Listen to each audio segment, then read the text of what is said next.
رسول اللہ صلی اللہ علیہ وآلہ وسلم سب لوگوں سے زیادہ جواد سخی تھے، اور رمضان میں دوسرے اوقات کے مقابلے میں جب جبرائیل علیہ السلام آپ صلی اللہ علیہ وآلہ وسلم سے ملتے بہت ہی زیادہ جود و کرم فرماتے۔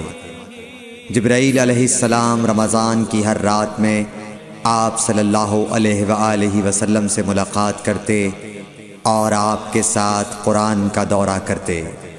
غرض حضرت صلی اللہ علیہ وآلہ وسلم لوگوں کو بھلائی پہنچانے میں بارش لانے والی ہوا سے بھی زیادہ جود و کرم فرمایا کرتے تھے۔